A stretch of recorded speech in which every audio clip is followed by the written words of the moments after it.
Well, I'm Martin Manning, climate scientist, I guess.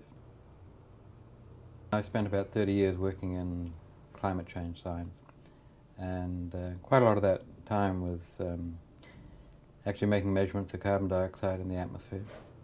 I guess my involvement with the IPCC process started in the very early 90s, about 1991, when I was actually working in the United States, and someone from New Zealand had to go to a meeting in London. And in New Zealand they thought they'd save some money by sending someone who was actually already halfway there. And I had a couple of run-ins with the American delegation early on and told them they were wrong, and later on, much later on, they admitted it, but they wouldn't at the time, of course. The key role that the IPCC plays is that it does give one forum where governments agree on what the science says. And that is totally separated then from a very different forum in which they go to negotiate what they will do about it. It means that you can't suddenly derail a negotiations meeting by some government saying, oh, we've just read a paper on ocean science or something and we think it says this. No. All that has to happen in a different forum. This is my collection of the IPCC report. Here's the fourth assessment. Let's start with Working Group I, this one here, which is the physical science basis, where we covered the physical sciences of climate change.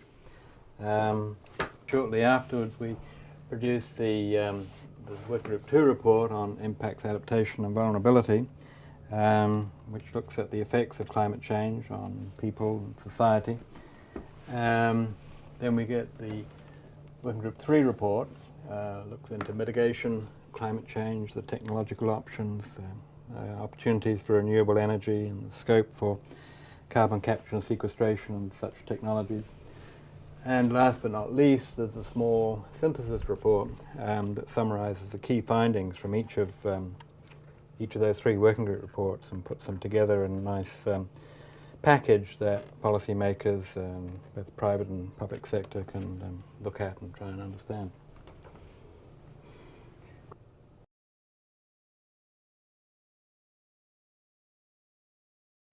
We saw things happening, particularly on the margins of the big ice sheets, that give us pause, and we say, hold on, these are not in our models.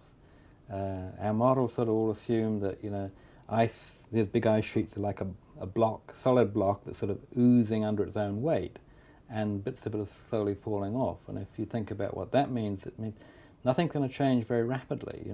As the world warms up, it might start to ooze slightly faster, and it'll sort of slide into the sea slightly faster. But what we're seeing is quite rapid change on the margins of the ice sheets.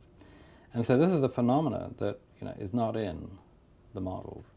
And therefore we have to back off now and say, whoops, come back later. Sort of very frustrating for physical scientists to admit they sort of know less in a way than they used to. But actually we don't. We know more. But the worry is that we're seeing changes now coming so rapidly that it's hard for science to keep up. And, people talk about what you would do to define dangerous levels of anthropogenic interference with the climate system, which is the wording of Article 2 of the Framework Convention, which all governments have signed up to.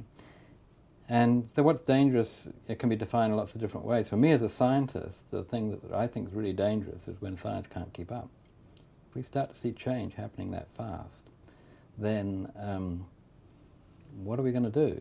Are we going to, if this gets worse and worse, will people retreat from using science as a way to deal with the problem simply because they see science not keeping up? That would be, I think, an extraordinary catastrophe if that were to happen in terms of our sort of cultural approach to the problem. So there are things to worry about here.